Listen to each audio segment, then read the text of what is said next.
What would you do if your loved one or friend started spouting blasphemous insults, convulsing violently, spewing blood, and cursing the Lord's name? You've tried everything: medicine, restraints, calling the doctor, and nothing's worked. When all else seems impossible, there's only one explanation that could seem plausible: demonic possession.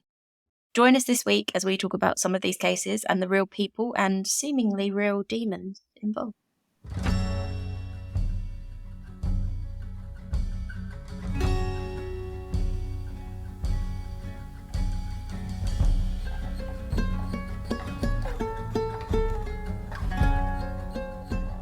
Welcome, fellow weirdos, to this episode of Horror House True Crime in the Car. We hope you're well. We hope you're having a lovely week so far. Me and Dom are having an alright week, although we did try and record a bonus episode yesterday that went disastrously wrong. So apologies, it's just going to be the one episode from us this week. Yeah. It's it's fine. These things happen. We'll blame it on the demon. Thank you for being here with us. As always, it is a pleasure to have you. We appreciate you coming back every week to listen to us chat about the things we love best. Dom, how are you? I am good. Considering I'm running on no sleep essentially, night shift life. But no, I'm good. I told you yesterday when before we recorded yesterday's bonus episode, which was just an absolute everything that could have gone wrong in that recording went wrong. So unfortunately, that's not going to see the light of day, which is a shame, but it is what it is. But I was telling you before we recorded, I've got a few trips lined up, which I'm quite excited about. And my Disney trip is like a month away now, so that's very exciting. Yeah. When did I think I put the deposit in February, and obviously I've been paying it off each month, and I paid it off last month, I think, was when I made my final payment. So yeah, it's come around extremely quickly. But no, I'm very excited, very, very excited. Also very excited to hear this episode. We don't normally do paranormal centered episodes, even though when I recorded our latest promo, I say that we talk about paranormal stuff, and we just don't. So whoops. I mean, I think we sort of do. We just don't often focus on it. We don't make it like our main thing. We said the other day that we've become very true crime orientated, sort of accidentally. So it's nice to have a bit of a bit of a change. Yeah, absolutely. And I've got a paranormal episode coming up, which will probably be next week's episode, which I'm excited to talk about. And yeah, it's nice to, like you say, do something a little different. I've just been a bit hesitant to do a lot of paranormal episodes because I'm not a skeptic, but at the same time, I don't look at if someone's like, oh, this is a paranormal thing that happened. I'm always like, no, you can logically explain that. I'm not going to buy that that's paranormal. So yeah, I don't know if I'm the right person to talk about paranormal cases on the podcast, but it's nice to delve into it every so often. So I'm very excited. And apparently, paranormal cases with us are a bit like buses. You wait forever for one, and then two come along at once. So that's good. Yeah, exactly. I guess. Exactly. That'll bring our grand total of paranormal cases up to 4 in. Hey, that's fine. Many episodes. But speaking of X amount of episodes, surely you must have twigged this. I'm going to be very surprised if you haven't realised this. What episode number is this? Just because of... No, it can't be. We've done more than 69, right? No, this is episode 69. Shut up. Is it really? I thought we were on 70. Genuinely, it is. No, this is this is episode 69. Episode 68 was last week. Just like true life, I'm leading on the 69. It's the only thing that makes sense. Yeah. It fell into place when I realised. I was like, I'm so happy it's not a Domsode this week. It's only right that Amy's leading it this week. I did not realise, but I'm very, very happy. It's honestly, I'd like to thank my mum and you, Dom, and the Academy. And I'd also, maybe not my mum actually. When we're talking about 69, not necessarily thanking my mum for that. It's a bit weird. Are you thanking your mum to that she gave birth to you so that you could? So that I could have 69. I don't know what you're thanking your mum. Yeah, I don't know. Me neither. I mean, it's not the sort of thing I think she'd want to be thanked for. Like, I don't think she wants to think about it. But anyway, I'm digging myself into a hole that I'm going to struggle to get out of. So maybe we should just, kick off the episode instead. Let's move away from the idea of 69s and onto the idea of demonic possession, shall we? Yes. Though you didn't thank Jesus. Everyone thanks Jesus in their speeches, and you didn't thank Jesus or God. Yeah. Strange that. But I don't think 69s and sexual acts are God and Jesus' department, to be honest. Jesus ate ass. Jesus ate ass, and then he judged people for it. Like, he's a hypocrite. 100%. And then he put it in his own book that it was against the rules. Yeah. Yeah, exactly. Because it was like, I don't want other people to start doing it and think it's cool. This is my thing. Eating ass is bad, guys. Don't eat ass. Yeah, it's that is what Jesus is known for. Just the crucifixion and eating ass. Those are his two main things. That's why he came back from the dead, because he was like, I need to. So, oh my God, religious groups are going to cancel us. We should stop. Yeah, we're definitely getting cancelled. Yeah, I'm sure Jesus was a very nice guy and had nothing to do with anyone's anus ever. That's why he had, those 12 mates that were always around. Anyway, let's move on. Yeah. Let's talk about demonic possessions. I have got no less than 4 different cases of demonic possession that are all just different from the last. I thought rather than do one big old case, we'd do 4 little niblets, so we can have a nice little break in between. Just digestible demons, I think, is the tagline for this episode. Your monthly dose of digestible demon. It's a smorgasbord of demons. It really is. Going on. Great use of the word smorgasbord. I love it. Let's talk about demonic possessions. Are you ready for our first of the 4 cases? Yes. Fantastic. 100%. Let's get demon heavy up in here. The first one is my favourite, and it will become apparent toward the end as to why that is. But it's a good one. It's kind of a Kickstarter for me. So we'll get into it. Our first case is that of Roland Doe. In the late 1940s in the United States, priests of the Roman Catholic Church performed a series of exorcisms on an anonymous boy, documented under the pseudonym Roland Doe or Robbie Mannheim.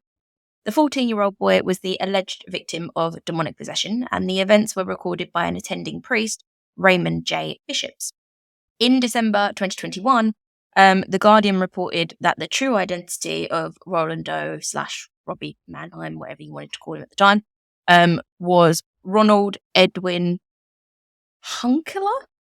I think it's how you say his last name. Sorry if I butchered that. Who passed away on May the 10th, 2020.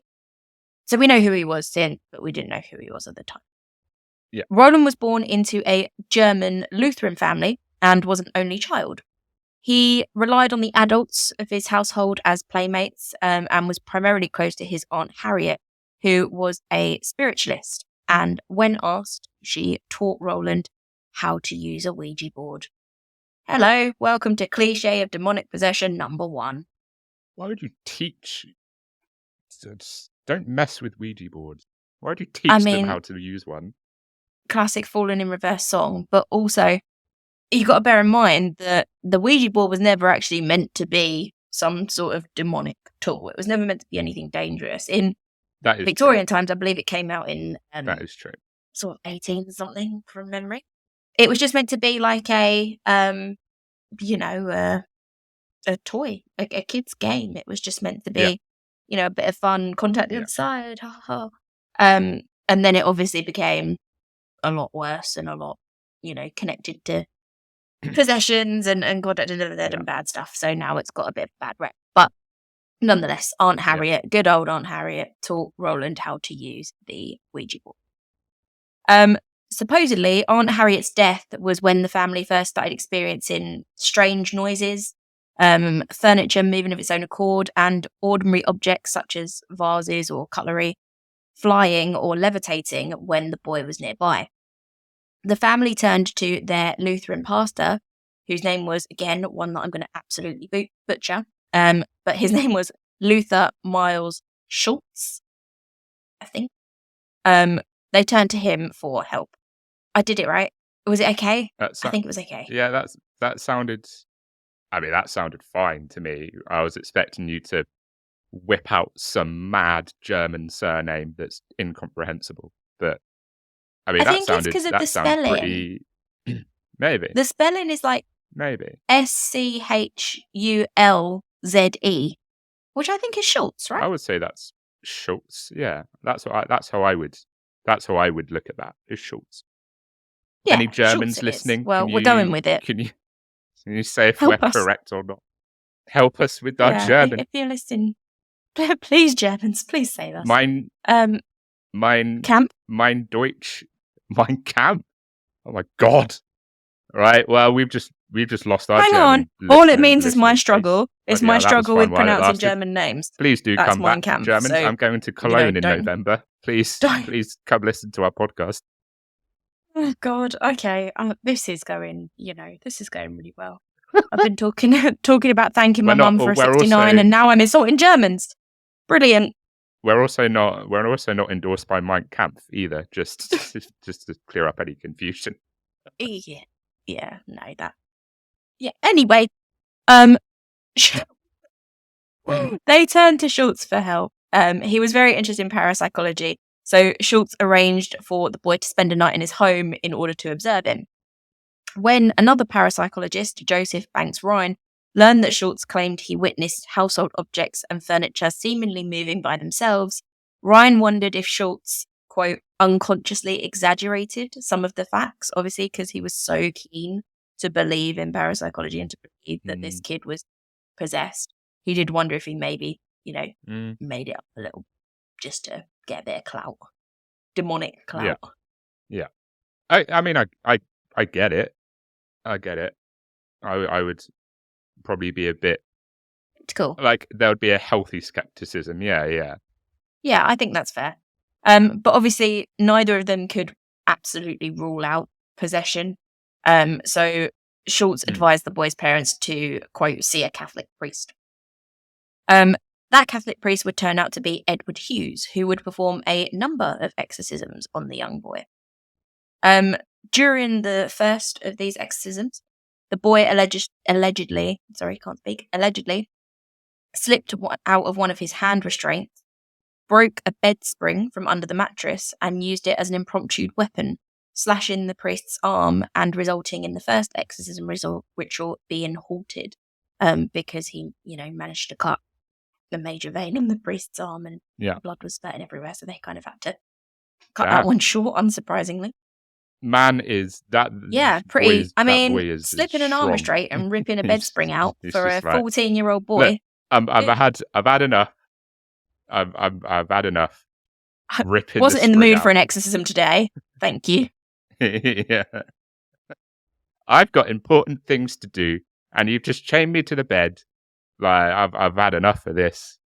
Where's the spring? Yeah. Where's the spring that I can grab? Get me the jabby spring. I'm out of here. Get me the jabby spring. After the first attempt, 2 priests visited the boy in the home of a relative, where they reportedly witnessed a shaking bed, flying objects, and the boy speaking in a guttural voice, and exhibiting an aversion to anything sacred, so the cross, holy water, etc. This one was also unsuccessful. The boy continued to suffer convulsions and, all sorts of horrible stuff happening to him. So, obviously, because if one priest hasn't worked and two priests hasn't worked, then why not try it again with three priests? So they did it again with three different priests, all Catholic. One of whom reported that during this next exorcism attempt, words such as evil and hell, along with other various marks, appeared on the teenager's body. Allegedly, during the Litany of the Saints portion of the exorcism ritual, which is the bit, if you're not up on your exorcism right, is the bit that is included in most films, in the name of the Father, of the Son, of the Holy Ghost, I condemn thee, that whole bit. It's that bit. The boy's mattress began to shake. He was still convulsing violently during this whole bit, so much so that at one point he broke one of the priest's nose during the process. One of the priests, whose name was Halloran, again, struggling to say that one, but Halloran, told a reporter that after the rite was over, the anonymous subject of the exorcism went on to lead a, quote, a rather ordinary life. So that final exorcism worked, the one with three priests. Apparently that's the magic number. That was the one that got rid of the demon after what was something pretty horrific. Wow. But they managed to do it. Good things. It was a successful Good exorcism. things come in threes, don't they say? Do they say that? I don't know. Is that or a is thing? it bad things come in threes? I don't know. I mean, either something way, comes in threes. True. It may be good or bad. Something does come in threes. What wasn't this the inspiration for The Exorcist? Well done. Yes, it was. That bit at the start where I was like, I need to include this one. This is the reason why. It's my favourite case because it is the inspiration for the book, The Exorcist, and therefore the film, The Exorcist. Obviously, in the movie it was a girl, in the book it was a girl. But yeah, this is when it comes up at the start of The Exorcist based on true events, these are the true events of which they were speaking. I love The Exorcist. It is the very first horror movie I watched when I was 11, and it's the reason that I got into horror movies. So I had to include this one first just because it just inspired one of my favourite things. I'm pretty sure it was my first horror film at like 10. So yeah, I'm pretty sure I watched it pretty much the same age as you, and I'm pretty sure it was my first one. I don't know. At the time, that was a wise decision. I probably should have gone with something just a little bit less intense than, let's whack on The Exorcist. 10 years old. Let's see some levitating demon shit. So mine was a classic case. Mine was a classic case of young girls at a sleepover want a scary movie to watch. So there was about 10 of us, all about, sort of 10, 11 years old. And we got this movie out and, our parents didn't know that we had it. It was an 18 and it was obviously The Exorcist is horrific in places. It's not very well shot now in comparison to today's standards, but, scary movie. And, we're all gathered round. We put this movie on and we got through the first part of the horror movie where everything's relatively normal because you're getting into a full sense of security. Yeah. And then as soon as we started getting to the scary bit, one by one, all of these girls were just sort of dropping off and going into the other room. And then by the end of this movie, I'm literally sitting on my own in this sort of conservatory watching The Exorcist just by myself because I was absolutely obsessed with it. I just found it so fascinating. I was like, this is incredible.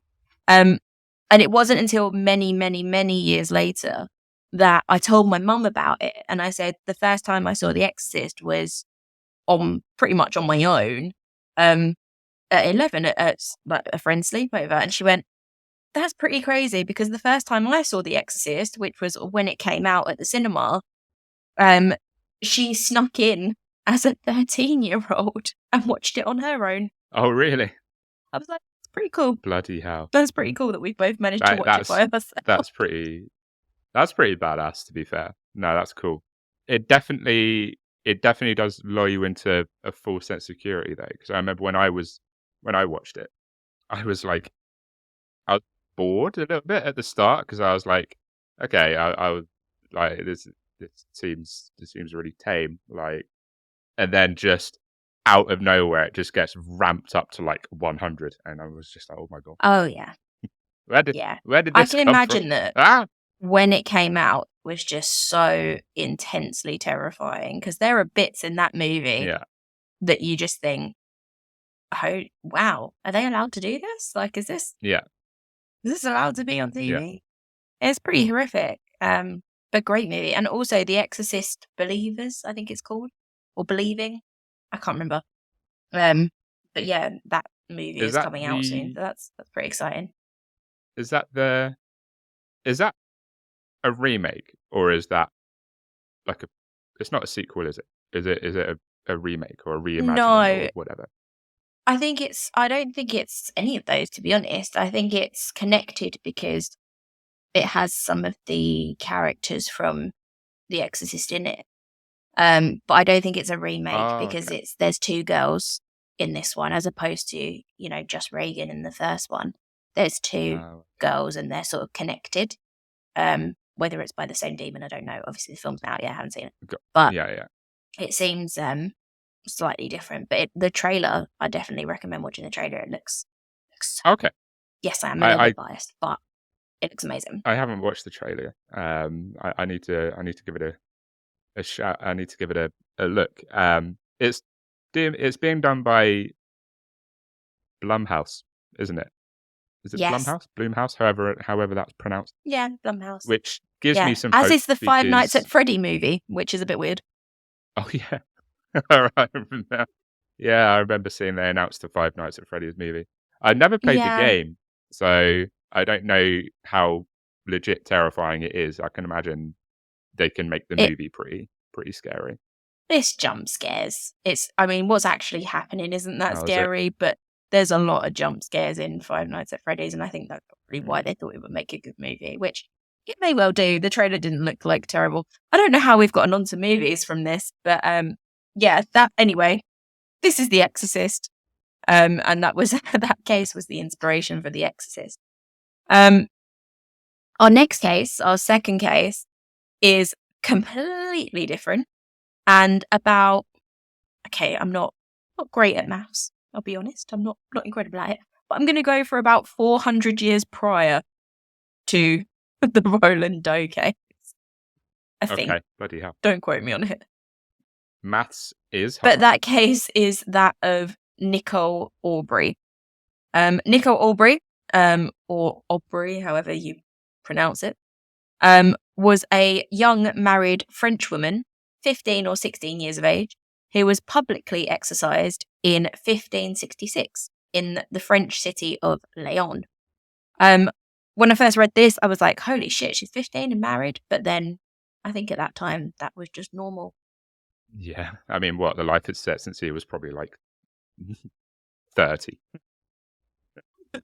Yeah, 40 that's if true. I'm being generous.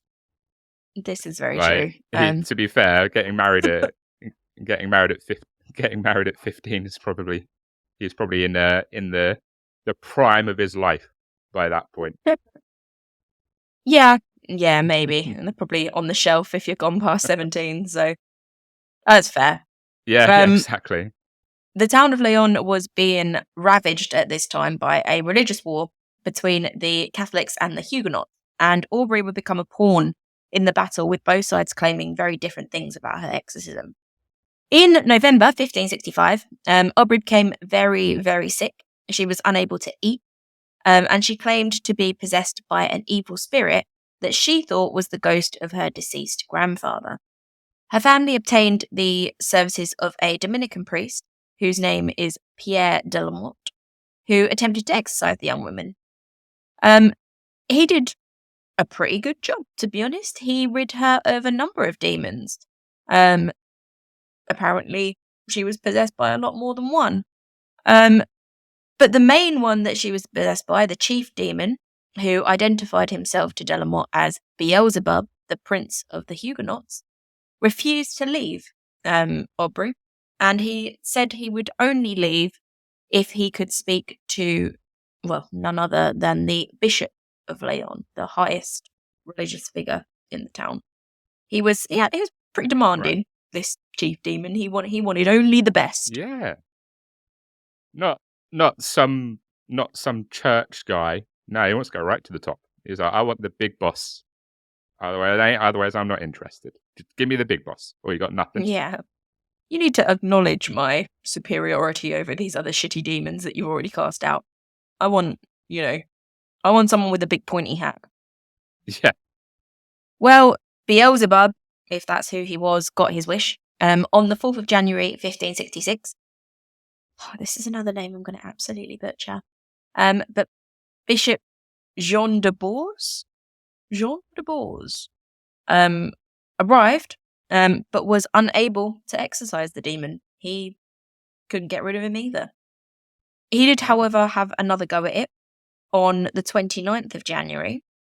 And instead, this time he made it a bit of a bigger deal. He got together a procession, which he led to the Cathedral of Lyon, where the demon engaged in a theological discourse with the bishop. They had a good old chat, him and the demon. The demon alleged that the Huguenots were cruel and infidel, that they stole the communion wafer, cut it up, boiled it, and burned the pieces. According to Beelzebub, the Huguenots could do more evil to Jesus Christ than the Jews had ever done. That's a direct quote from the demon there. How dare they steal? How could they? The wafer. It's also a bit of a weird thing for a demon to be offended by. Yeah, it is a little. I'm not going to lie. Like, of all the things. Demons, I thought, didn't really like Jesus. Yeah. They like wafers. A bit of a weird one. I love wafers. They're my favourite. Especially the little ones you get in ice cream. Don't care about Jesus. That's not the same. I've just compared ice cream wafers to the body of Christ. Sorry. If anyone religious is listening, I do apologise, obviously. It's very important. You're going to compare bloody something else to the blood of Jesus now. Red Bull. Red Bulls. Jesus. At services, they're now going to just serve people Red Bull. Be like, this is the blood of Christ. It'll get you wired. So, Red Bull and ice cream wafers. Just go easy on it. Red Bull and ice cream wafers. I would go to commune if there was Red Bull and ice cream wafers on. Hey, I'll go anywhere there's Red Bull. On the offering. I mean, I would be there for the ice cream wafers, not so much the Red Bull, but I'd be there for the ice cream wafer. I'd be like, yeah, that's fine. I'll take that. That's fine. You have you have my wafers. I'll have your Red Bull. I'll have extra blood. You have extra body. I'll have like the actual blood of Christ. You can have the Red Bull. Okay. What, the wine? Yes. Oh, okay. I thought you meant like the actual blood of Jesus. That's what I will settle for. No less than his legit blood. What is this Merlot shit you put in my? I want the actual. You get the actual blood of Christ. I don't want this Shiraz. You get me his blood. The fuck? Get me his blood. I don't care how much you've blessed it. All right. Good. Oh dear. So yeah, Beelzebub was very upset with the Huguenots for, doing all of these things to Jesus and to the Holy Communion. He wasn't very happy. He didn't, evacuate this poor young girl on the 29th of January, though. It took daily processions to the cathedral right up until the 8th of February. On the 8th of February, the, quote, miracle of Lyon occurred, and the bishop held up the Holy Eucharist and drove the remaining demons from Aubrey's body. So it took one final Eucharist in front of the whole town in the cathedral to get rid of Beelzebub. Something tells me that perhaps Nicole Aubrey was a Catholic and she was claiming to be possessed by a demon. Sorry, let me start again. Nicole was a Catholic who was claiming to be possessed by a demon so that she could blame all of these horrible things on the Huguenots who she was obviously against. That's just me being skeptical. Maybe she was possessed by a demon. Who knows? I mean, but it seems like it's maybe she wasn't. Yeah, like it's a fair theory. It's a fair theory. Like I don't know if I'm a particular believer in possessions, to be honest. But I mean, I could be wrong. Maybe they're all legit. Who knows? I mean, if she was possessed by a demon, it's very convenient that she was able to be possessed by a demon that was so against her opposing religious party. Let's put it that way. Yeah. But those are the first two of our demonic possessions, Dom. How are we feeling so far? Are you convinced? Are you, do you think you might be possessed? Do I need to call someone? Do I wake up every morning and I ask myself this question: am I possessed? Is today the day? Is today the day that I'm going to get possessed by like 4 separate demons, and it's just going to be a wild old time? Like it's interesting. I do find stories, cases of possession, or however you want to frame it, I do find them quite fascinating. Like paranormal stuff in general, I find interesting. Like regardless of whether I believe in it or not, it's intriguing to listen to. And I didn't know that much about the Roland Doe one, so that was nice to listen to, because I just knew that it was the inspiration for The Exorcist. I didn't really know much other than that. And obviously the second one I had no idea about. So no, very interesting first two. I'm very excited to hear about the last two. Very, very excited. Good. Well, if you're still skeptical, then maybe my next two cases will convince you. We shall see. But first, let's take a little break.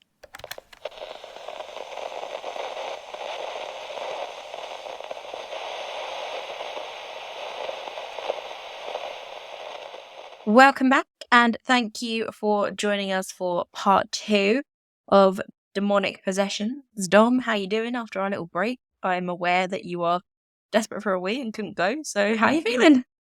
I'm desperate for a wee, as it turns out. I mean, yeah, that makes sense. That checks out. No, I'm good. I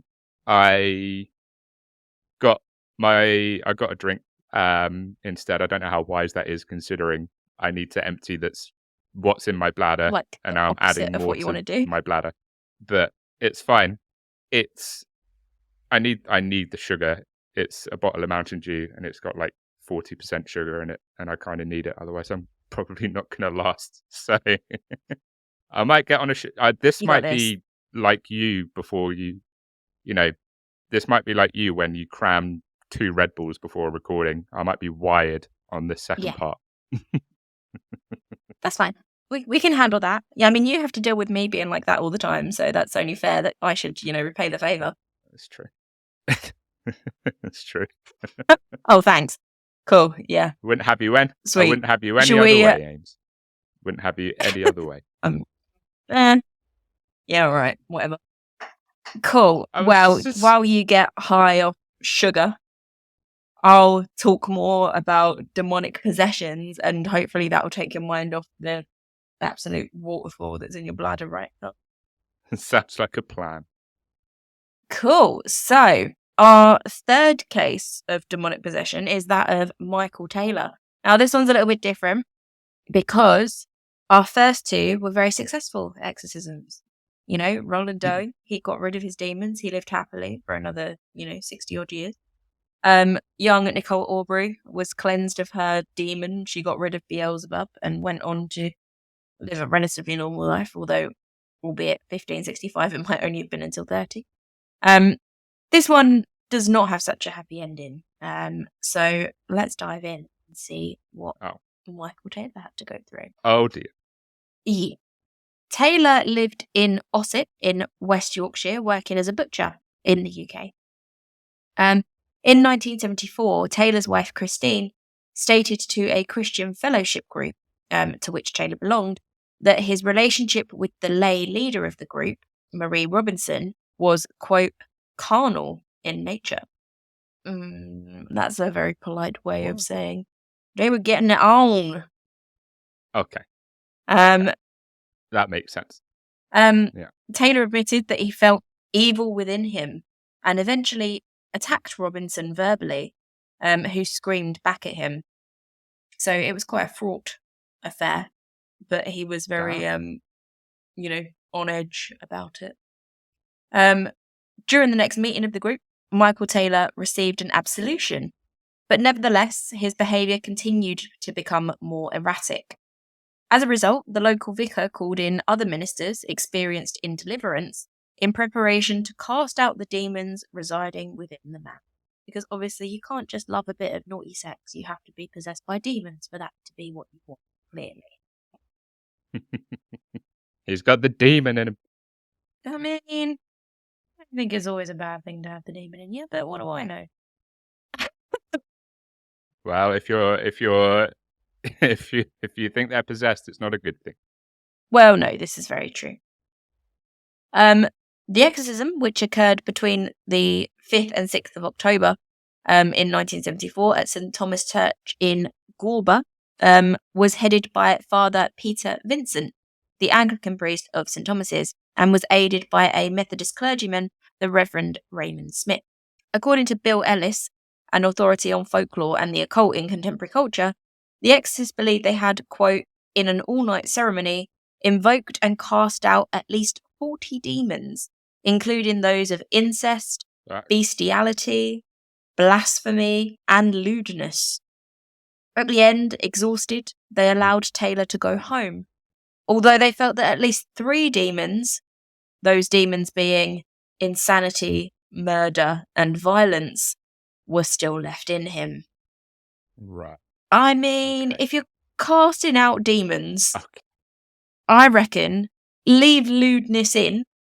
Just leave that there. Don't worry about that one so much. Yeah. But maybe focus on getting rid of murder and violence, because those ones don't sound great. Yeah. Yeah. I personally don't see why you would need to get rid of lewdness if you compare it to murder. I mean, it's definitely not. For example, it's not really a problem. Yeah, I mean, I know which one I'd rather have. So yeah, they sent him on his way, thinking or suspecting that insanity, murder, and violence were still there. Did you think that they got rid of the insanity and the violence, and then they were like, "But what about the lewdness? We can't keep the lewdness in there." The lewdness, God no.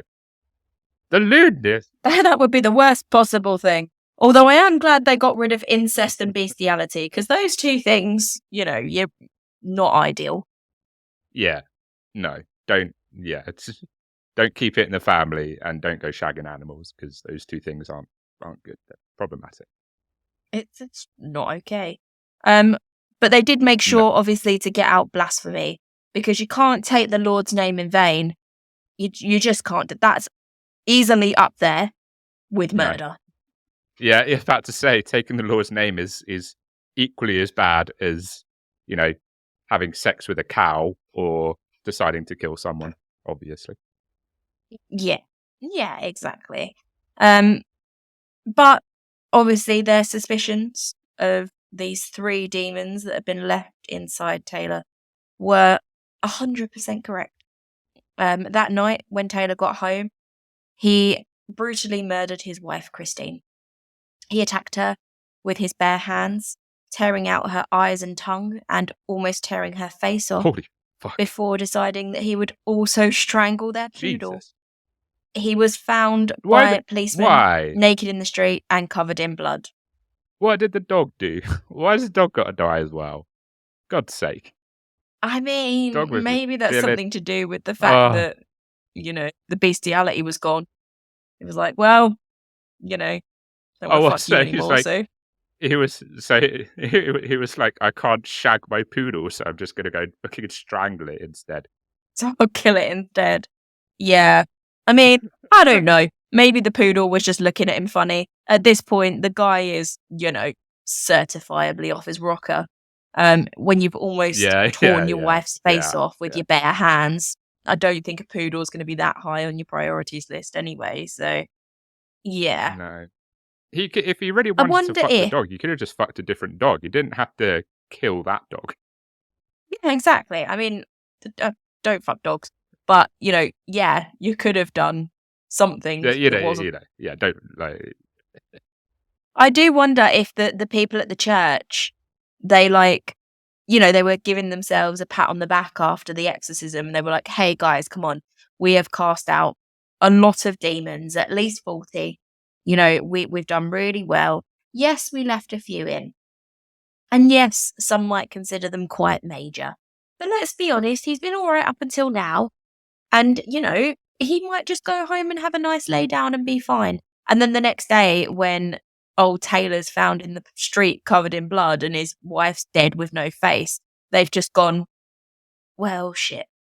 Maybe we should, just stuck out, done a bit of overtime, just got those last 3 out the door, maybe. Whoops.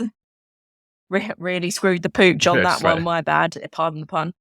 It's just like, well, someone's going to get fired for this blunder. Yikes.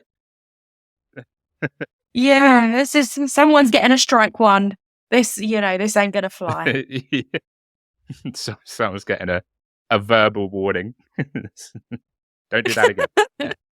What have I told you about casting out demons? Always do murder first. That's point number 1. We did this in your induction training. For God's sake. They're just going to have to get HR involved. And it's going to be a right old mess. Absolute disaster. So yeah, he didn't have a great time. He went home, he killed his wife. Obviously he was caught and he confessed to it. At his trial, Taylor was acquitted on the grounds of insanity. He was sent to Broadmoor Hospital, which is a very famous prison/mental institution here in the UK, for 2 years. And then he spent another 2 years on a secure ward in Bradford before being released. Just 4 years. Oh, 4 years, That's good. Being looked after. And then they were like, do you know what? Those demons that are still inside you, you're probably fine. Jesus. Off you pop. Yeah. Let's let this well-balanced man back into society. I'm sure nothing could go wrong. Great plan. It'll be fine. Yeah. I mean, it's only 3 tiny little demons. Just make sure the dogs are at home and not wandering the streets, and then it will all be good. It'll all be fine. Hide your kids, hide your wife, hide your dog. Yeah. So that's the story of Michael Taylor. Not such a happy ending. He was certainly not someone that was successfully exercised, I'm afraid. No. Yeah, that was that won't be in the how to exercise 101 manual anytime soon, I don't think. No, I don't think so. I mean, I think if anything, what I've learned is if you're going to exercise someone, just go all the way. Make sure that you've done the whole thing, that all the demons are gone. Don't do a part job. This isn't something you're going to want to half-ass. Yeah. Because, you might end up without a face. No. Exactly. Like, you can't pick and choose the demons that you possess. You either possess all of them or none of them. There is no in-between. Yeah. No, there really isn't. Which brings us on quite nicely to our very final case, that of Anna Eklund, which was actually a pseudonym for Emma Schmidt, who was born on the 23rd of March 1882 and passed away on the 23rd of July 1941. She was an American woman whose alleged demonic possession and exorcism. I can't say it. Exorcism. That's when you're doing it on the sly, like in a back alley. Hey, do you want an exorcism? Let's get rid of those demons. See, I don't know why this is during Prohibition. I don't know what's happening. Prohibition exorcisms. Prohibition exorcism. I see you got with your friendly neighborhood 1930s gangster. Oh dear. Oh, fucking hell, we've lost it. We've gone off the rails. What was I even saying? She was an American woman whose alleged demonic possession and exorcism occurred over several decades, culminating in an extensive exorcism that lasted from the 18th of August to the 23rd of December 1928 in Erling, Holy Iowa. fuck. Over 2 months she was being exercised for, which is, I mean, that's a fucking long time. Jesus. That's a big old demon. Yeah, that's a lot. That's a big boy. That's a big old boy. That is, God damn. that's a monster. Eklund was said to have exhibited, I can't speak.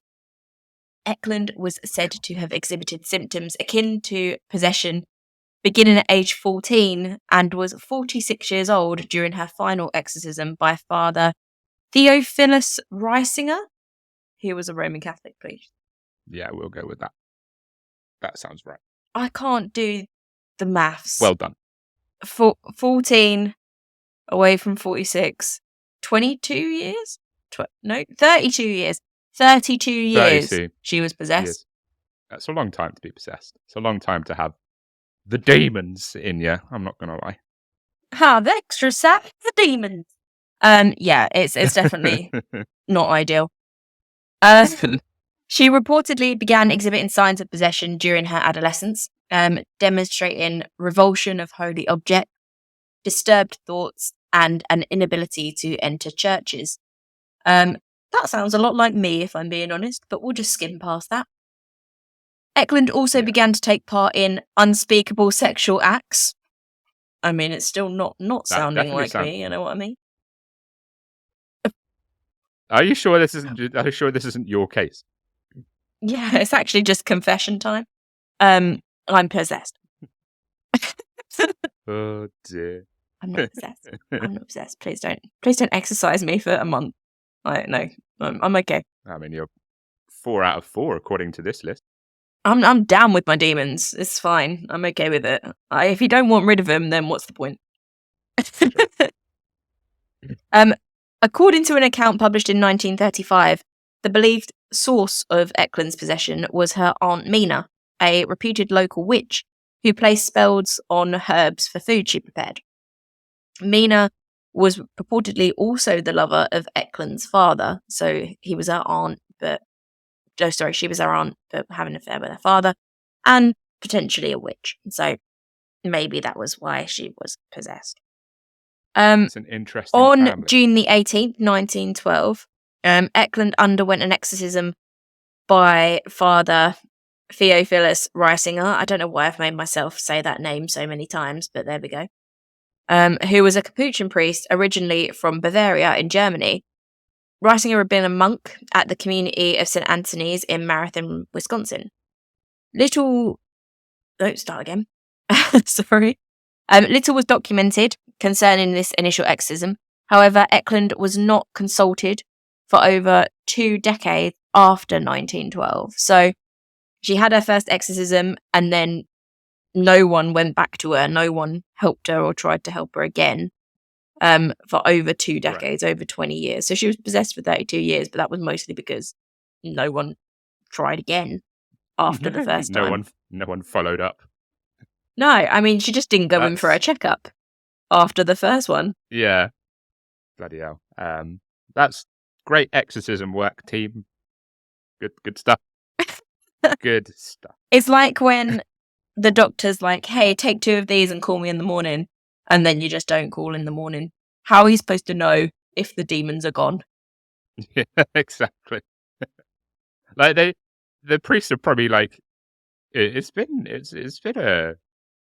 When was the last time we heard from this woman? Did she come in? How long has it been? It's been 20 years. And they're probably just like, okay, so she's fine. Demons are gone. No issue. It's all good. Yeah, she'll be good. It's all good. No one's just dealing with demons for 20 years. In the summer of 1928, Reisinger was again consulted to perform a second exorcism on Eklund. Father Joseph Steiger of Erling, Iowa, a friend of Reisinger, suggested the exorcism be undertaken at a convent owned by the Franciscan sisters in Erling. Eklund was taken to the convent on August the 17th, 1928, and reportedly exhibited. I really can't speak today. I'm so sorry. Reportedly exhibited numerous symptoms, including falling into fits of rage over food that had been sprinkled with holy water, and hissing like a cat. Okay.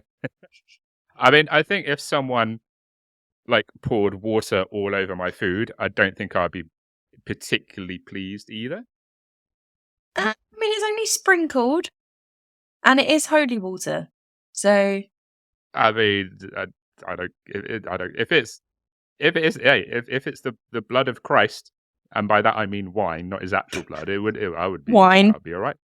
But Yeah. I don't want I don't want to get my Mackies and then someone sprinkles holy water over it. Be like, what the fuck? It's my double cheeseburger, man. What the hell? I don't think they were feeding our Mackies. I don't think they're like popping down to Mackies probably KFC wasn't to even sprinkle. a thing in No, 19 no, very true. whatever this was. With the help of the Sisters of the Convent, the exorcism began on August the 18th. The exorcism was reportedly violent, with Eklund levitating, howling, and hanging from the frame of a doorway. The first session lasted from August the 18th until August the 26th, and a second session occurred between September the 13th and September the 20th, followed by one final 8-day session that lasted from December the 15th to December the 23rd. So 3 pretty long, at least week-long sessions of exorcism to try and get rid of whatever demon it was that was inhabiting her at the time. Now, as you can probably imagine, this took a bit of a toll on poor Anna Eklund's body. She refused to consume food, and she was also vomiting some sort of foul debris that looked like what appeared to be tobacco leaves. Her head, lips, and face reportedly swelled, and she was also suddenly able to speak multiple languages that had previously been unknown to her. The exorcism was reportedly so grueling and Eklund's behaviour was so violent that several nuns in the order were had asked to be relocated to a different convent because they, couldn't believe what they were seeing. Bloody hell! The nuns were just like, right. I'm a head out. I'm gone. I'm not. Yeah, I'm not all good. This isn't for me. I need to leave. This is not for me. This is my letter of resignation. Yeah. I want to transfer. Thank you. I'm out. Also, they refer to it, don't they, when nuns want to go enjoy a convent? Go on. No, you carry on. When nuns want to go and join a convent, they refer to it as the calling. So maybe this was like Jesus calling back and just being like, actually, do you know what? Don't worry about it. Yeah. This is Jesus is like being like, don't go to his. No, come to my. Come over. Come over here. We have cookies. Literally anywhere else. One thing I also know now is if I want to learn multiple languages, instead of like, going on Rosetta Stone, for example, or some other language, I just need to get possessed, and then I'll be like fluent in like 5 different languages. Cool. It's way faster and probably cheaper, demons, to be honest. So yeah, just get possessed. That's demons. I need to know German by November. Could you come help a brother out, please? Thank you. I'm on a deadline. Hurry up, possess me. I'm on a deadline. Granted, I know that. Oh, dear. You just as long as I say things aggressively, I think I'll be fine because a German is a anyone will believe it as long as you say it with enough conviction. Excuse me. Eklund was believed to be possessed by Judas Iscariot. I think we all know that name. As well as Jacob, her own father, who had cursed her with the help of his lover, her Aunt Mina, for refusing his incestuous sexual advances during her adolescence. During the exorcisms, Eklund also spoke in a high falsetto voice, which Reisinger interpreted as that of her Aunt Mina. So they reckon that not only was she possessed by Judas Iscariot, the biggest betrayer of Jesus Christ, she was also possessed by her own dad and her aunt because, let's keep it a family affair. Yeah. That's wild. Like, I'm going to possess you because you wouldn't have an incestuous relationship with me. It's like, okay. Thanks, Dad. Cool. There's one parting gift from the afterlife. Here you go. I'm gonna take Jesus. over. Literally, That's Jesus. wild. Yeah, where were you on that one, Jesus? Really dropped the ball there. Thanks, mate.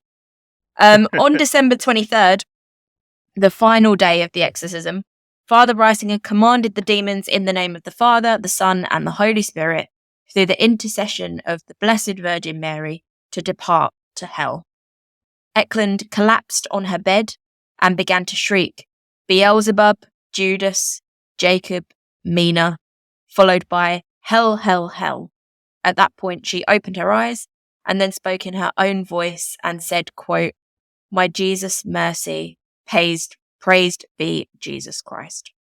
And with that, she went back to normal. Reisinger's exorcism was reportedly successful, and after that point, Eklund only exhibited milder and quite manageable possessions after it, which I think is considered successful. Just having the odd little possession afterwards apparently is fine. What constitutes a milder and manageable possession? Or just the occasional, like, outburst of demonic tongue or something over the dinner table. It's just like, oh, sorry, that was my minor possession. Just sorry. Yeah, I mean, I can only assume it's akin to like demonic Tourette's. And as long as it's, pretty quick and over with quite fast, then it's fine. Just at the dinner table, she outbursts, just like, your mother sucks cocks in hell. Sorry, guys. Sorry, I'm so sorry. It happened again. Can you pass the beef? Yeah, like just occasionally when she loses focus, she just like sneezes and goes, there's like a minor possession after that, and then she's fine. It's all good. Oh dear, that's funny. But yeah, those are our 4 cases of demonic possession. Quite different every time. But what do we reckon, Dom? Load of old bullshit? Or were they maybe just mentally ill? Or were they actually possessed by demons? Was this real? Was, the minions of hell inhabiting their bodies for a short amount of time? What do we think? As the deeply religious person that I am, the good Christian boy. Oh, of course. Yes, absolutely. Yes. I was in the school choir, don't you know? I was a good Christian boy when I was a kid. So yeah, you keep saying, and yet no videos have surfaced. Oh dear. To be honest, I don't even know if there are photos or videos of me in the choir, to be honest. But we know a lot more now about mental illnesses than they did in, like, for example, the early 1900s and even like the 1940s/50s. So, like, do I believe that people were getting possessed? I mean, I wasn't there, so for all I know, maybe that was all true. I can't sit here and be like, it's all bullshit, when I wasn't there to experience the, supposed, levitating and the head spinning around 360 degrees and all that stuff. So, I would say I don't necessarily believe it was possession, only because I'm not the kind of person that would be like, yeah, that's definitely real. That's definitely genuine. I think I'm a bit too skeptical for that. But at the same time, I'm not gonna completely like close the door that it may have been legitimate possessions. It could have been. I wasn't there. I don't know. What about you? What would you say? Pretty. I don't know.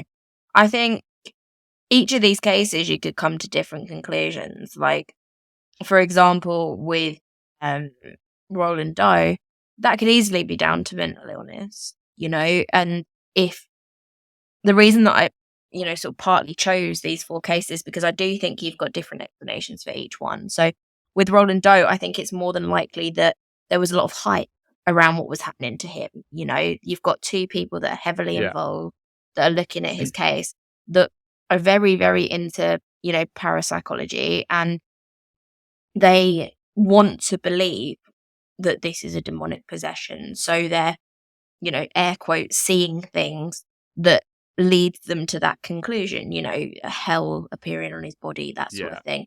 And if one person says that they see it, another person that wants to believe as well may well also say, yes, I saw it too. So that's one sort of idea there. When it comes to, you know, the next case, Nicole Aubrey, there was an underlying reason that it would make things a lot easier if she was possessed by a Huguenot demon, a Huguenot hating demon, because as a Catholic, that would give her Yeah. fuel to that sort of religious war that was going on in her time. So maybe in that case, it probably was bullshit, but it was bullshit that was designed to, you know, push an agenda. With Michael Taylor, that's got to be mental illness. You know, there's a lot of aggression. He's obviously very violent. He's, you know, if he hadn't mentioned the fact that he was possessed by demons, you would just assume that he wanted to kill his wife and had, you know, a bit of a screw loose, and that was it. You wouldn't really come to any further conclusions. The only one that I genuinely am not sure about, and therefore think maybe there was a demon, you know, maybe, who knows, is the last case, is that of Anna Eklund. Number one, because it went on for so long.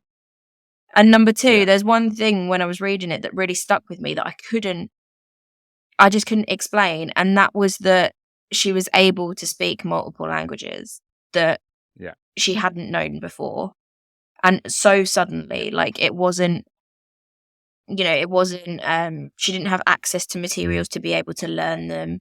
She couldn't speak them before, and yet she was having full conversations with people in those languages and understanding what they were saying. She wasn't just reciting things. She was having actual conversations in these languages. And those sorts of things are very hard to explain.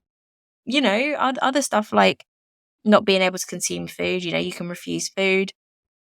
You know, there's reactions when you don't eat, things like swelling, all of those things you can kind of explain away, but magically learning several languages overnight, you can't really explain that. Yeah. And that's what kind of makes me a little bit more on edge. So the reason that I put all of those, you know, reasons in is because I do think they're applicable in different cases. And there's only one where I think maybe she did have a demon. Maybe she was possessed for what wasn't a short amount of time. It was 32 years. Maybe there was something going on. But who knows? Maybe we'll never know. And obviously it depends on your belief system. And there are going to be people out there that do believe in the paranormal and do believe that, you know, demonic possession is a thing, that would look at all of those and be like, yeah, that's legit. But like you say, there's underlying factors as well that need to be considered. You know, that could be mental illness, that could be a convenient reason as to why they're possessed. But you know, there could also be that small percentage that you're like, I can't say for sure whether that is legit or not. I can't say for sure whether that was a case of mental illness or whether that was a real case of possession. I think it's open to interpretation, a lot of it. And depending on what you believe, you're going to be like, that's real or that's not real. And there's a logical explanation behind it. Exactly that. We all believe what we want to believe. Yeah. Like I say, maybe we'll never know. Maybe we'll never know, definitely in these cases, what was truly going on. But we'll believe the version that helps us sleep at night. So there we go. Yeah. Yeah. But yeah, that was our demonic possession episode. Dom, do you want to see us out? Yes, I will happily see us out. Thank you for listening to this week's episode. A bit different. We don't normally delve into the paranormal side of things, but we thought we would change it up a little bit because as much as we love true crime, it's nice to talk about something that isn't a horrific murder every so often. Next week will be also a bit paranormal centered. I'm quite excited to talk about it. It's quite a famous case that people are going to know, and I think Amy's going to know about it when she hears the intro for sure. But I'm very excited to talk about it. Okay. But if you want to support us, if you want to support us, there are a smorgasbord of ways. There are many, many ways that you can support our little humble podcast. You can give us a rating and a review on Apple Podcasts or the website. You can give us a rating on Spotify. You can leave us a little message in the Q&A section on the Spotify show notes. You can also follow us on your podcast app of choice, and you can give us a follow on Instagram as well, at horrorhouse_pod. Don't forget, we also have a YouTube channel, so if you want to watch us as well as listen to us, please subscribe as well. Give us a like. It would be greatly appreciated. We want to grow the YouTube channel, so please subscribe. And also there is the Discord server. So if you want to shoot the shit with me and Amy and debate various puddings, it's a pudding Discord.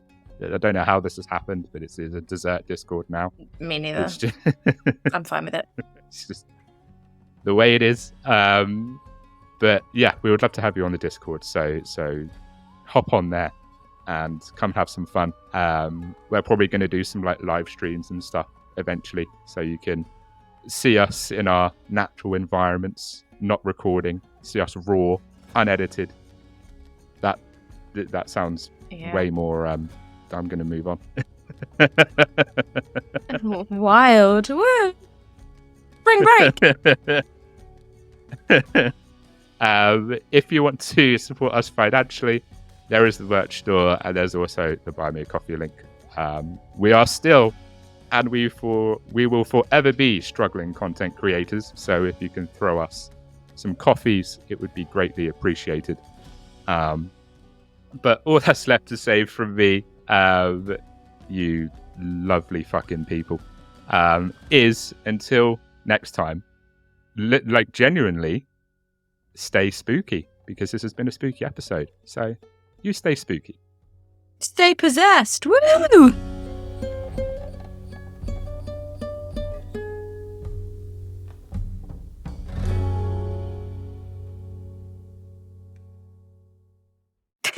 You stay spooky, San Diego. Stay spooky, San Diego.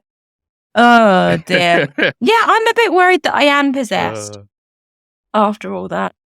I mean, it would explain a lot. I'm just going to say, it would explain a lot. If anything, I think it would actually make my parents, sleep easier at night if they thought I was, full of demons.